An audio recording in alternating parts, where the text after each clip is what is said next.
Здравствуйте, здравствуйте, уважаемые радиослушатели и видеозрители Медиаметрикс. В клубе любителей вина VinVintage проходит сегодня итальянский вечер. И я рада приветствовать за круглым столом наших гостей. Сеньор Алессандро Челлаи, генеральный директор, энолог компании Домини де Кастеллари ди Кастеллино. Здравствуйте. Buonasera. И Андрей, который нам сегодня поможет в лучшем понимании, в более подробном разговоре.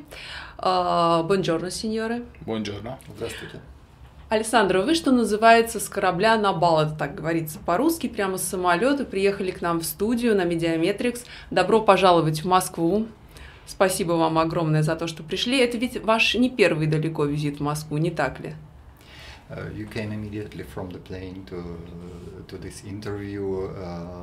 Welcome to the Moscow. Isn't it your first time in Moscow? No, right? No, it's first of all, Moscow is one of my favorite cities in the world, and thank you to Mediametrix to invite me for this interview. I'm very, very honored to be here. It's a pleasure and for I us. want to thank AST as our importer to arrange this beautiful opportunity. Thank you very much. Во-первых, Москва — это мой любимый город, и он очень благодарен Медиаметрикс за приглашение в эту студию и компания АСТ, которая является импортером его вин в России. В двух словах, на ваш взгляд, меняется раз за разом ресторанная жизнь Москвы, культура потребления вина, знания о вине, вот интерес россиян, москвичей к вину, к этой теме? How do you feel? Is changing the wine culture in Russia, the feeling of people about the quality wines, and what you can say about it? First of all, this is my 20th years coming to Russia, and I had the privilege to see the evolution of the wine culture in Russia, and especially Moscow became at this time one of the most important cities around the world in order to understand and to promote the wine, the good wine, especially from Italy. Ну, он посещает Москву уже 20 лет, и у него есть такая возможность, да, уникальная, следить за эволюцией, за развитием винной культуры в России, и он как раз чувствует, что сейчас москвичи, в особенности, да, и вообще в целом в России, люди могут оценить качественные вина, они получают все больше информации, и он это видит. During my experiences, I found a big improvement of wine knowledge in Russia, and especially in Moscow. Sommeliers, professionals are at this time one of the highest level of quality around the world. И он как раз может наблюдать, он может сказать, что профессионализм растет, повышаются знания людей о вине, и московские сомелье работают на самом высоком уровне ресторанного винного бизнеса. Алессандро, ваше хозяйство Кастеллари де Кастеллино находится в регионе Кьянти, но там множество еще винопроизводителей.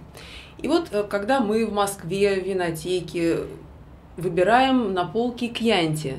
Где гарантия, что в этой бутылке? 100% санжавезы или бленд с интернациональными сортами? Вот что такое кьянти от Кастеллари де Кастеллино?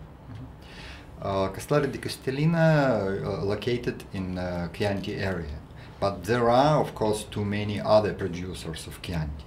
Question is, when the customer see the list of labels of Chianti, what is the guarantee that in the bottle they can find the right Chianti, the quality Chianti? And the blend with the European. First of all, Chianti Classico is included in a DOCG appellation. So DOCG means denominazione di origine controllata e garantita. So means that there is a guarantee from the government that the wine are responding to the rules of this appellation. And the second thing is specifically talking about Castellare. Castellare is one of the historical realities of Chianti Classico, and since the beginning producing wine following two very important philosophies. The first is organic philosophy, no pesticide, no herbicide are used on the property. And the second important philosophy is the total respect for tradition. Castellare is one of the few producers in Chianti Classico, producing a Chianti Classico wine without Cabernet, without Merlot, without Syrah, but just with indigenous grapes, local grapes, Sangiovese, Canaiolo, Ciliegiolo, and all the other beautiful indigenous grapes. Во-первых, зона Chianti Classico относится к зоне производства винограда с категорией DOCG. То есть это специальная аббревиатура, означающая защиту государством, гарантию государством, что вино было сделано по определенным законам, определенным правилам. А во-вторых, если говорить конкретно о Castellare di Castellina, то у них есть собственная философия, согласно которой они производят только органическое вино без гербицидов, пестицидов, использования химических каких-то веществ, да, и они полностью делают вино, соответствующее теруару и историческим традициям. И вот как раз Castellare входит в число немногих производителей, которые при производстве кьянти не используют французские сорта Каберне, Мерло, а используют только местные сорта, входящие в список разрешенных для производства кьянти. А какие сорта вообще выращиваются в хозяйстве Castellare di Castellina? Автохтонные или и те, и другие? Generally, what grapes are you planting in Castellare di Castellina? Castellare has, first of all, 30 hectares of vineyard, and 85% of the hectares are planted with Sangiovese. That Sangiovese is the original clone of Sangiovese, the first clone selected in Chianti Classico about Sangiovese is the clone, is the original clone of Sangiovese, selected in Chianti Classico area about 150 years ago, and Castellare is one of the few wineries still using that original clone, and 15% are between mainly the other indigenous grapes like Canaiolo, like Ciliegiolo, like Colorino and Malvasia, and just a few percentage between 5 and 10% are represented by Cabernet and Merlot, because we produce two completely international wines, never in blend between indigenous and international, 100% Cabernet called Coneale and 100% Merlot called Poggio e Merli. Castellare di Castellina имеет общую площадь виноградников 30 гектар, и 85% из них заняты сортом Sangiovese, который является первым клоном Sangiovese, да. То есть это тот самый клон, который использовался еще 150 лет назад для производства кьянти, и сейчас, опять же, всего несколько виноделин используют Sangiovese именно для производства кьянти, остальные используют Sangiovese. Также остальные 15% заняты другими сортами. Там присутствуют разрешенные для производства местные сорта Ciliegiolo, Malvasia Nera, Canaiolo, Colorino, и буквально несколько процентов, может быть 5, может быть 10, засажено Каберне и Мерло. Но из них делаются специальные, эти вина, у них есть свой термин, супертосканские вина, всего два вина, чистый стопроцентный Каберне Савиньон, который называется Кониале, и стопроцентное Мерло, которое называется Поджо Мерли. А какие особенности микроклимата, вот склоны, почвы, уровень, высота над уровнем моря, экспозиция, вот все те условия, которые определяют будущий урожай и, соответственно, определяют вкус, аромат, структуру вина. Вот расскажите про Castellare di Castellina.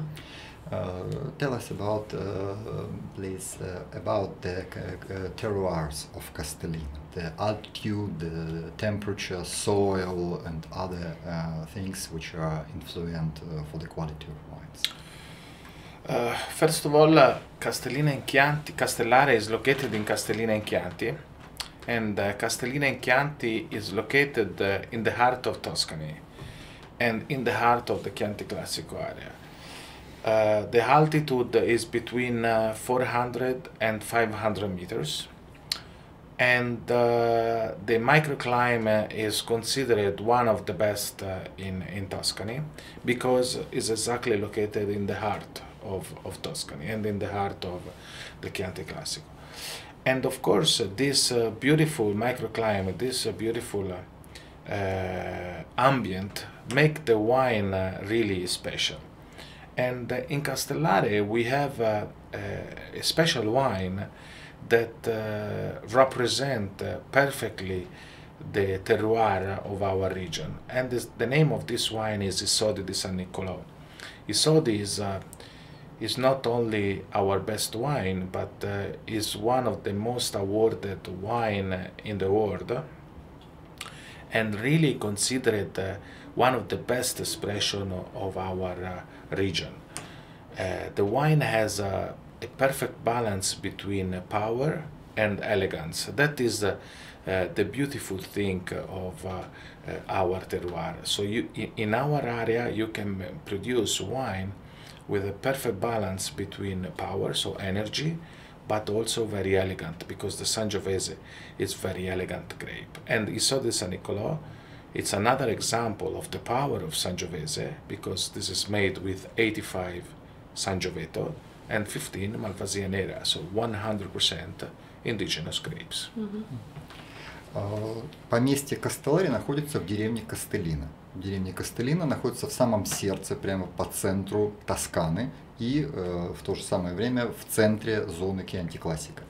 Поэтому можно сказать, что условия погодные и терруар здесь наиболее полно отражает саму суть Chianti. То есть это лучшее место для производства лучшего Chianti Classico.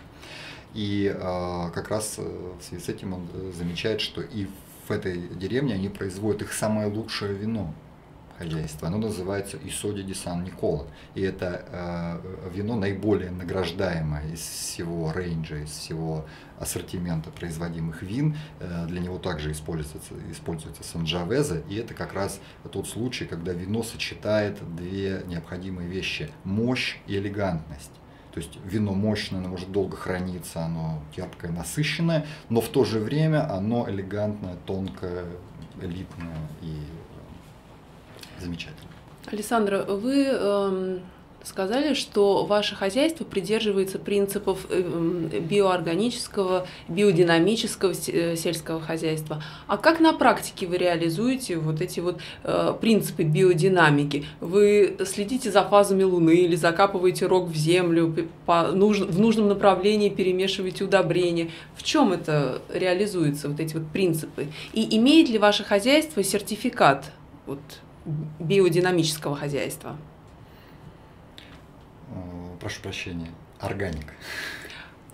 Давайте уточним тогда, потому что это две, в общем-то, разные... I understand. You told that you don't use any pesticides, any chemical things, but do you use the biodynamical principles? In Castellare we are not using biodynamic. I am practicing biodynamic in my own project called Podere Monastero.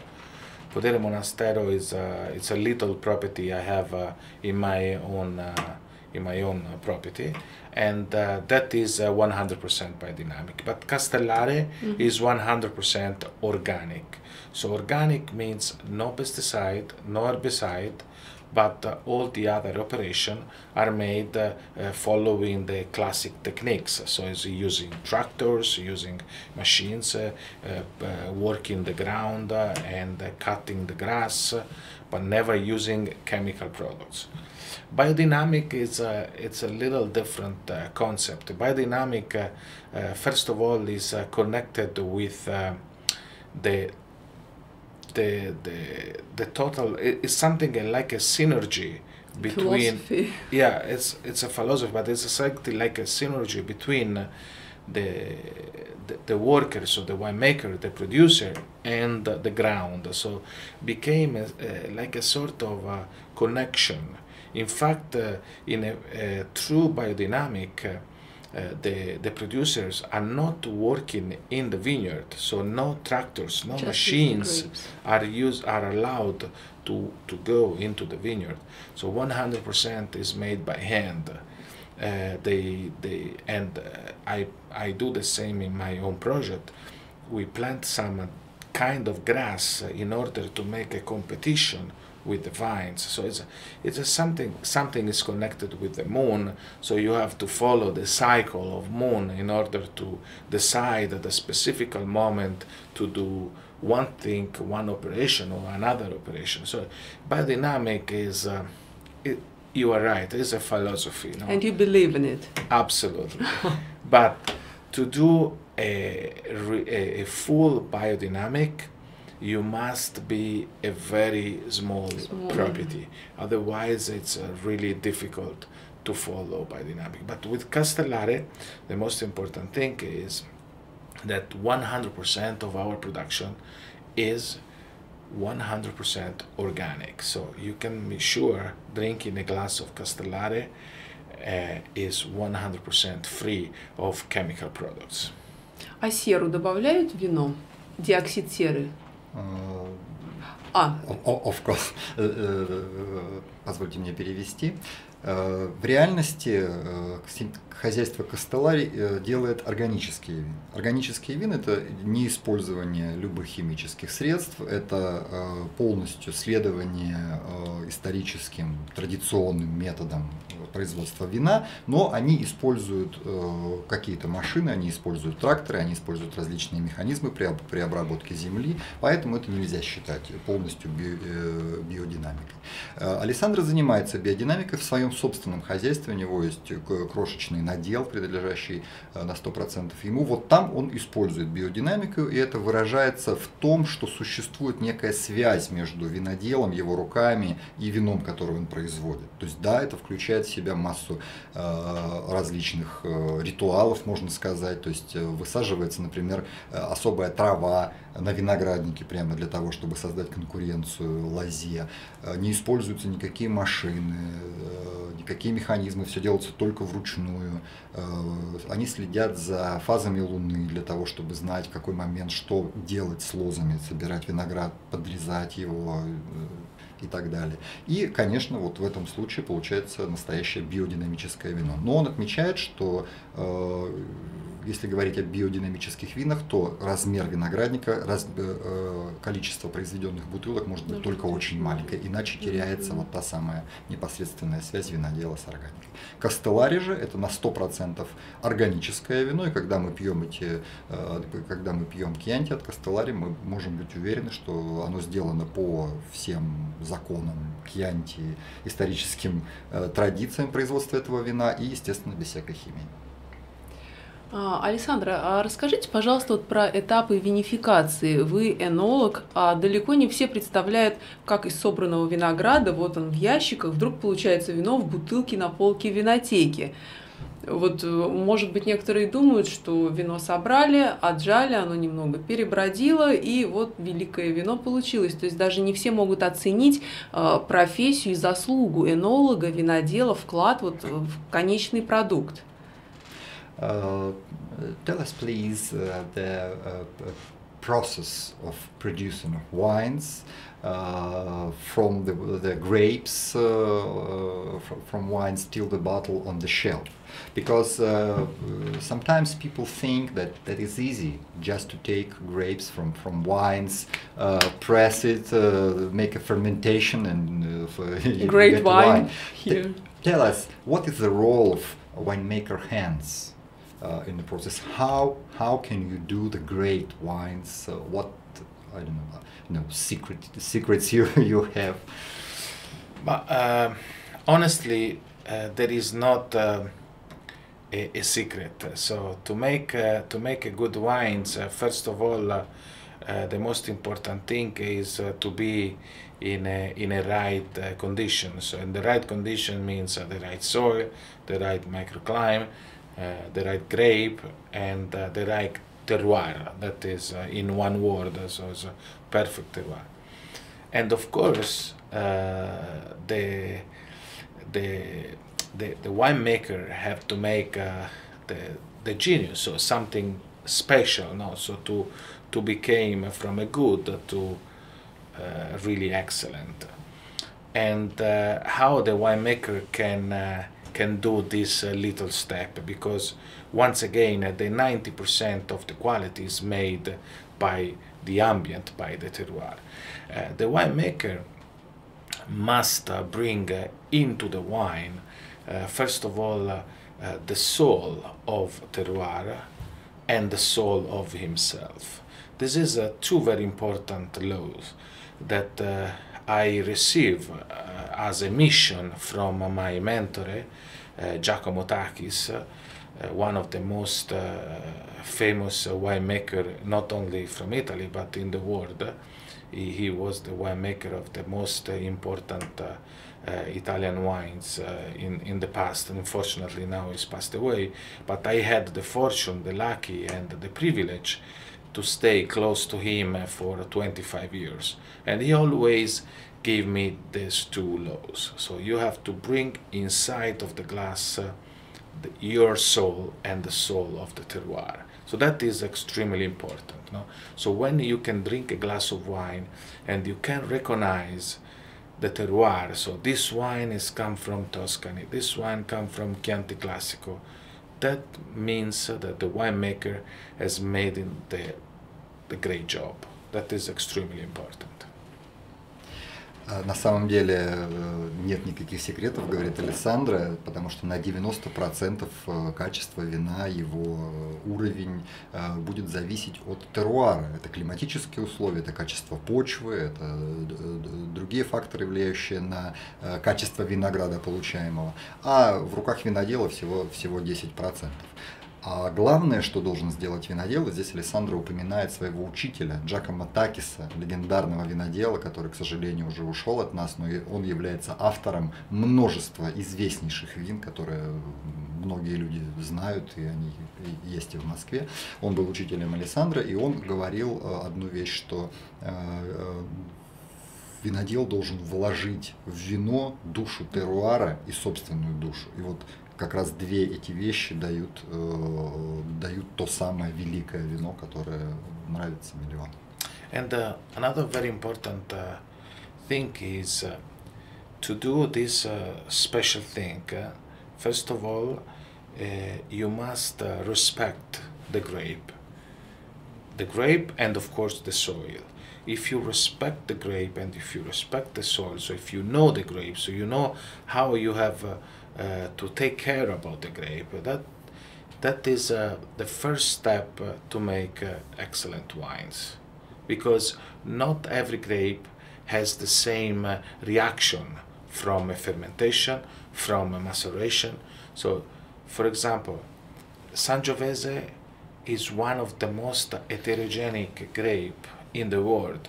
In some vintages, for example, to produce excellent Sangiovese, you must keep in fermentation and maceration no more than 4 or 5 weeks. In some vintages, you can play harder, bring in the fermentation and the maceration in 6 or 7 weeks. So depend. Not every vintage is the same.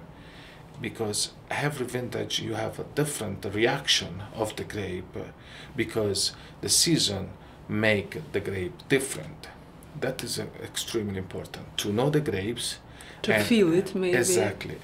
To have a sort of connection with the grapes. So you have to understand if in that specific season, in that specific vintage, you can play in one direction or in another direction. And the same thing is when you play with the French oak, for example.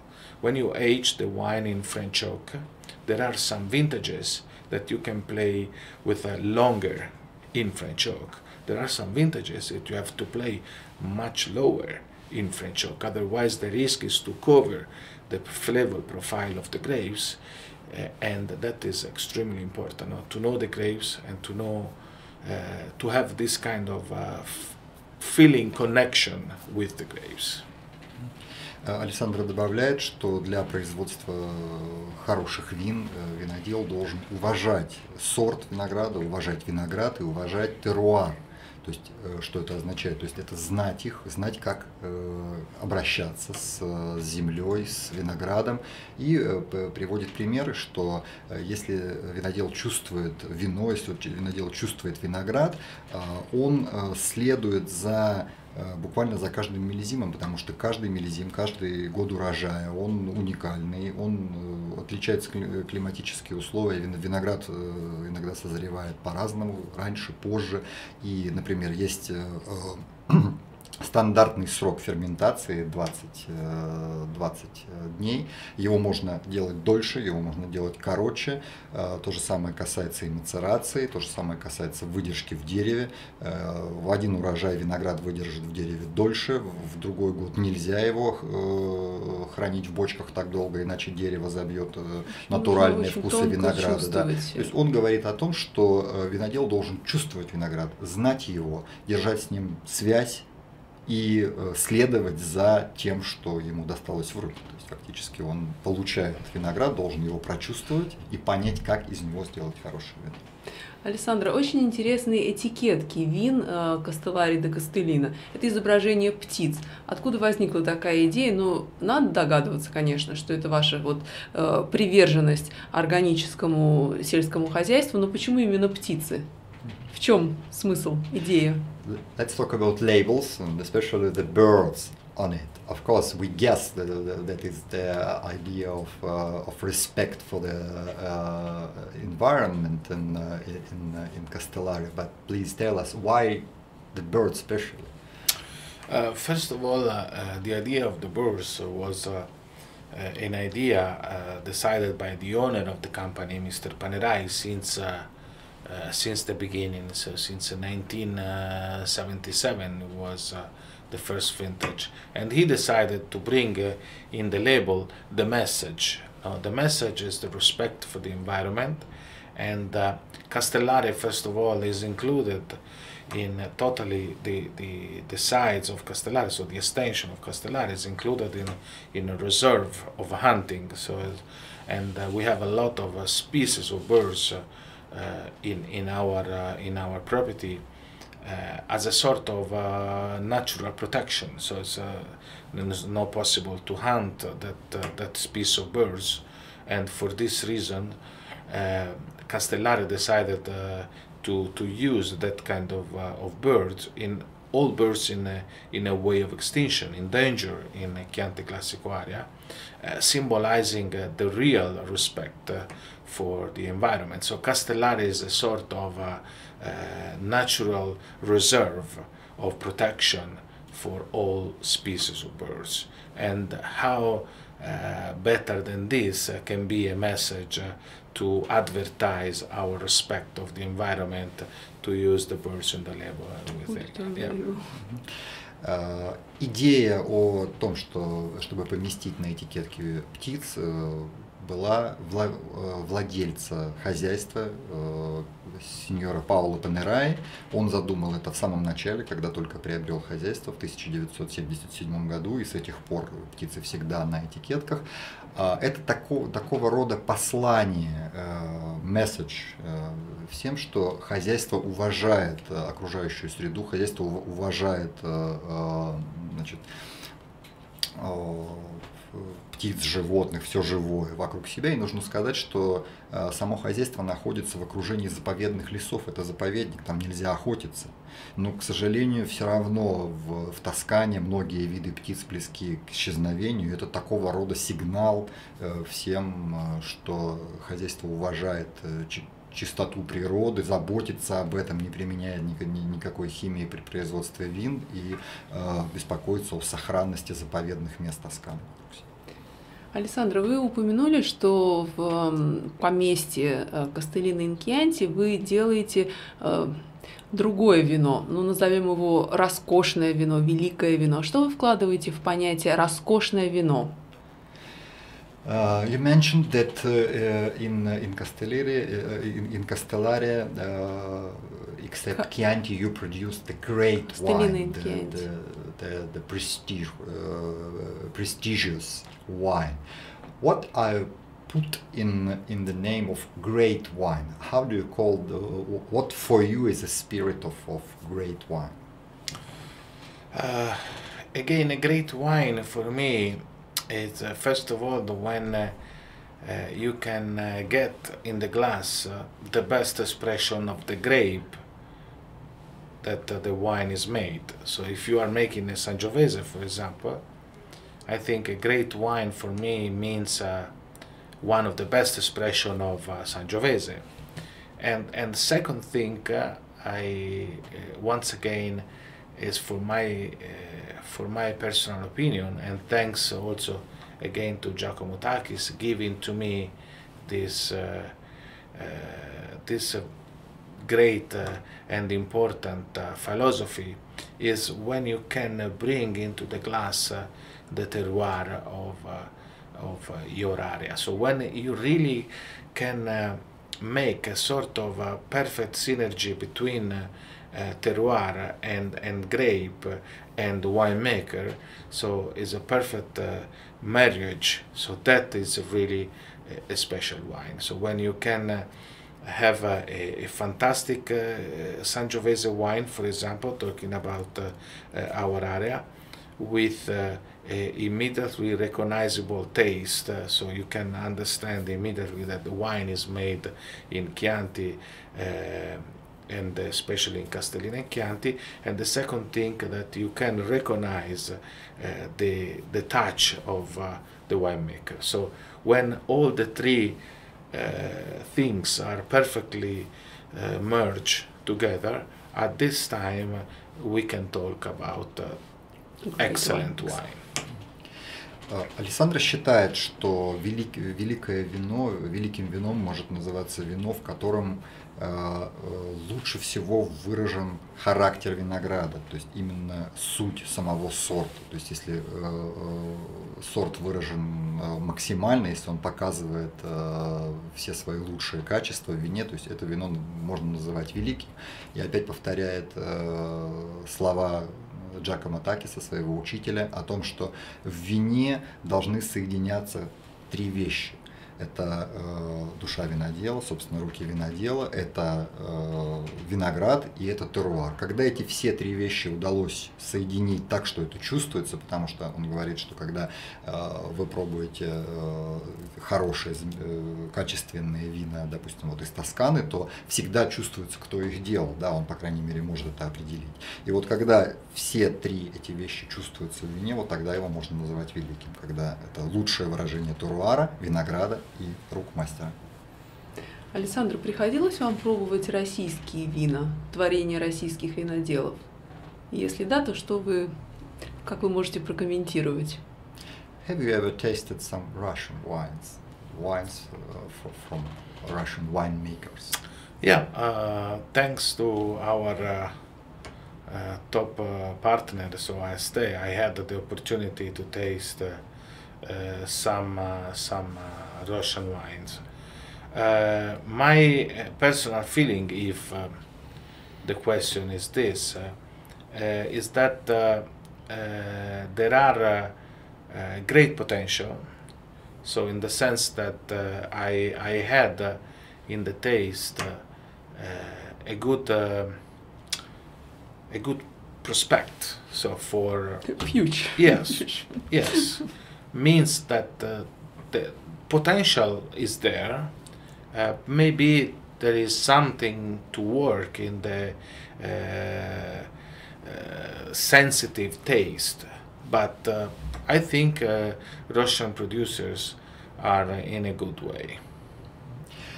Да, ему удавалось пробовать российские вина, благодарит компанию, которая представляет его в России.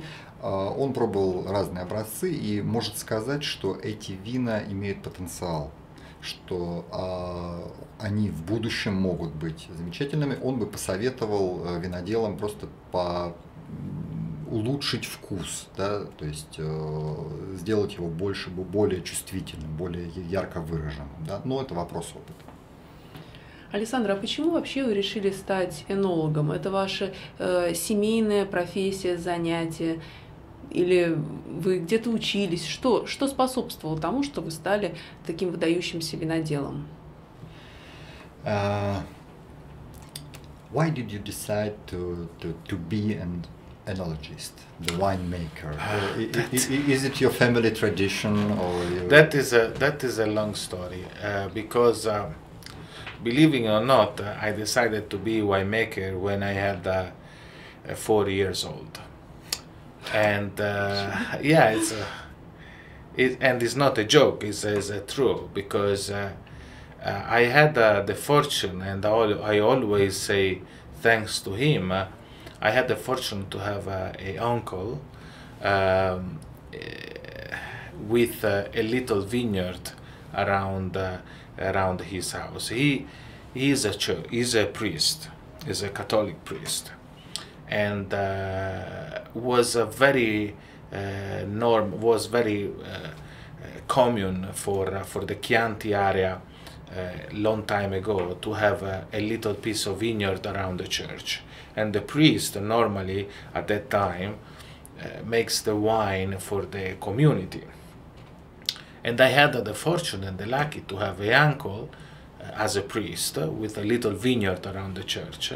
And I spent all of my free time between 3 years old and 15 years old with him, following the grapes, following the vines, following the harvest, following the winemaking process, and all the other things. Of course, the wine he made was very entry-level wine, but he bring me the passion for wine, and because my parents are in the furniture business, so it's completely far from the wine business. But I had this fortune, and at 4 years old, my uncle gave me a basket of grape, and he say, "So this is your harvest. So make your own wine." 4 years old.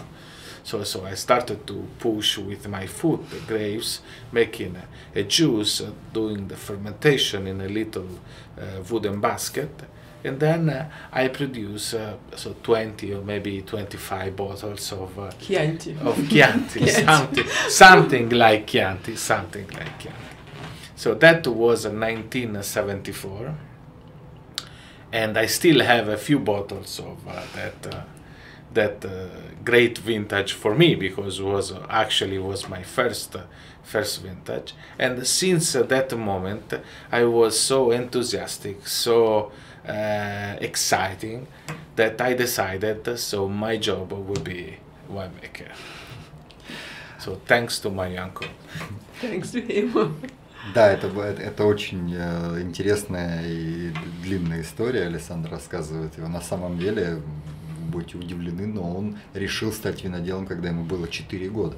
И дело в том, что у него был дядя. Дядя был священником, местным священником католическим, разумеется, служил в церкви. И возле церкви были участки винограда. Это давняя традиция. В Италии почти все церкви окружены виноградниками, и обычно как раз священники занимались производством вина, в основном для прихожан, то есть для комьюнити. И вот как раз Алессандро, он наблюдал весь процесс с самого детства, как дядя собирает виноград, как его отжимают, как его ферментируют, помещают в бочки, это было ему интересно. И когда ему было 4 года, дядя собрал какое-то количество виноградных гроздей и сказал: вот тебе вино, да, буквально это было там до 20-25 бутылок, делай вино. Вот и Алессандро, да, в 4 года он сделал свое собственное вино, до сих пор, он говорит, где-то хранится несколько бутылок вина. Того винтажа. Да, при этом его родители, там его отец был в другом бизнесе, в мебельном бизнесе, но вот ему посчастливилось иметь дядю винодела. Да, и после этого он решил, что он будет виноделом. Это очень интересно. Алессандро, я уверена, любой итальянец просто не может не разбираться в гастрономии. Сервируйте нам на ваш вкус, к вашему кьянти обед, пожалуйста. We sure that any Italian person are very experienced in gastronomy. Please serve the table for your Chianti. What kind of Другими dish? словами, что вы считаете оптимальным сопровождением вот вашему вину из именно этого региона Chianti? So you mean the food? The food. Mm-hmm. So Chianti, for my personal opinion, is one of the most I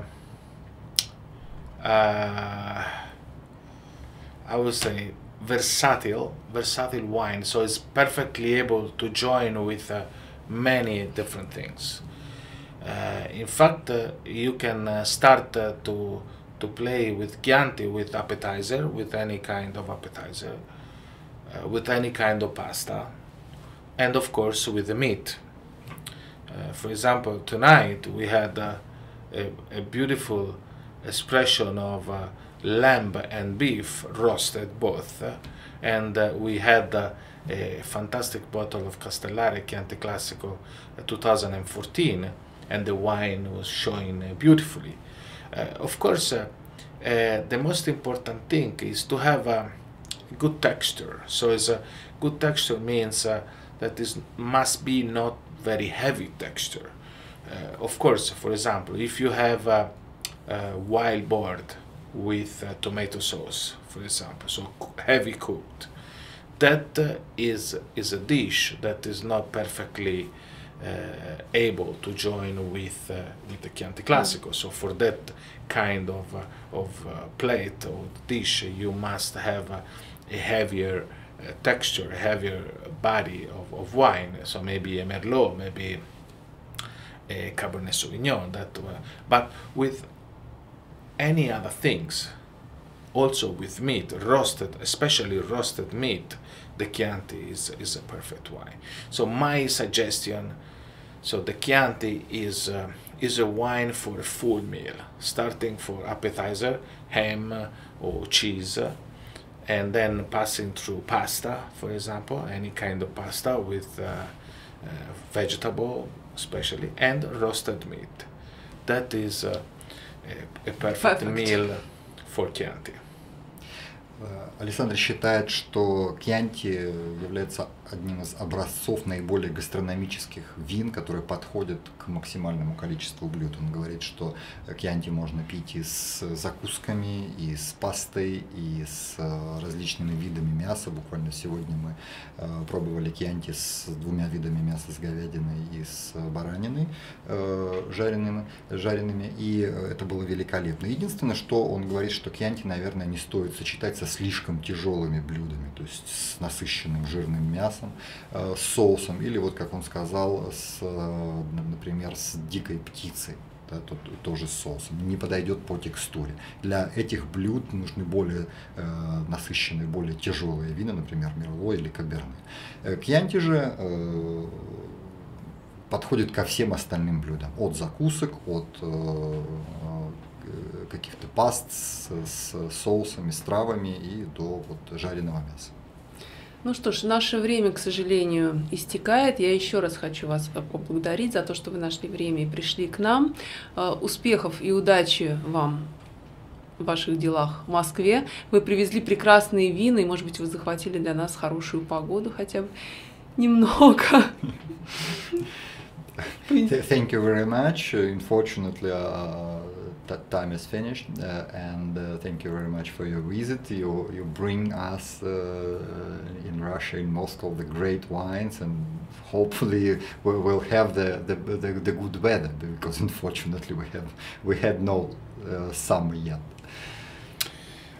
Thank you very much. It was again a great honor for me to be here, and thanks to you, thanks to Mediametrics, to have me as your guest, and it's always a great pleasure for me to develop our idea, our feeling about wine, and is my mission is always to try to make my best, to do my best to make good wines.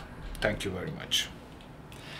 Спасибо вам большое, спасибо Mediametrics за то, что пригласили в эту студию. Как гостя он очень рад быть здесь, и спасибо за то, что он смог выразить свое отношение к вину. Он всегда старается сделать все самое лучшее для производства вин, для того, чтобы его вина были востребованы и нравились людям. And another very important information, and that is thanks to our wonderful partner ASD, Russia for Castellare di Castellina is our best market in the world. И он благодарит компанию, которая представляет его здесь, за то, что его вина представлены в России, и он говорит, что это один из лучших рынков для его вин в мире. А я благодарю вас, уважаемые зрители и слушатели нашего винного клуба VinVintage. Мы надеемся на хорошую погоду, что она все-таки придет к нам в Москву. Чао, сеньоры. Спасибо. Спасибо. До свидания. Спасибо.